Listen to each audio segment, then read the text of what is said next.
নিজেদের স্বার্থে এবার একগুচ্ছ কঠোর আইন পাশ করেছে রাশিয়া।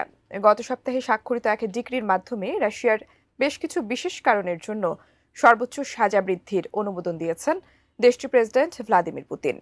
প্রশ্ন হচ্ছে, কেন, কি কারণে হঠাৎ এমন সিদ্ধান্ত নিতে বাধ্য হলো দেশটি? বিস্তারিত থাকছে লিমা সায়ন্তীর ডেস্ক রিপোর্টে।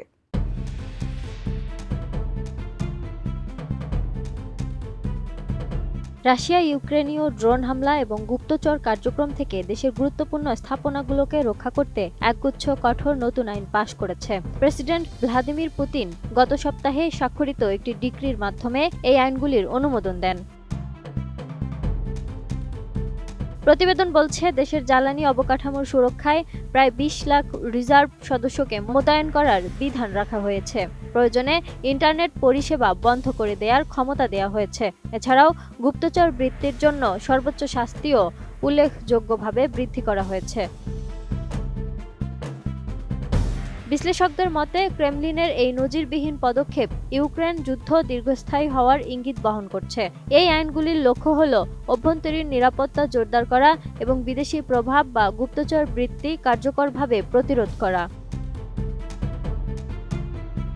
রাশিয়ার বিদেশি এজেন্ট আইন অনুসারে বিদেশ থেকে কোনো ধরনের সহায়তা গ্রহণকারী বা বিদেশি প্রভাবে থাকা যে কোনো ব্যক্তি বা সংস্থাকে বিদেশি এজেন্ট হিসেবে নিবন্ধন করতে হয়।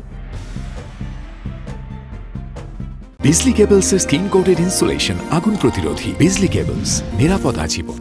এজন্য প্রায় ২০ লাখ রিজার্ভ সদস্যদের কাজে লাগানো যাবে। এছাড়া বিদেশ থেকে ফেরত রাশিয়ানদের সিম কার্ড ২৪ ঘন্টার জন্য ব্লক রাখার নিয়ম চালু হয়েছে। মূলত ড্রোন হামলা পরিচালনায় মোবাইল নেটওয়ার্ক ব্যবহার রোধ করতেই এই পদক্ষেপ নিয়েছে দেশটির সরকার।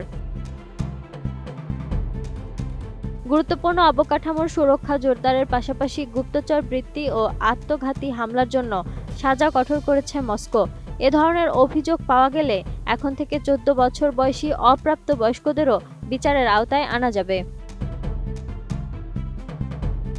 এমনকি অপ্রাপ্তবয়স্কদের এ সংক্রান্ত কোনো অপরাধে জড়িত থাকার প্রমাণ পাওয়া গেলে আজীবন কারাদণ্ডের বিধান রেখেছে আইনটি।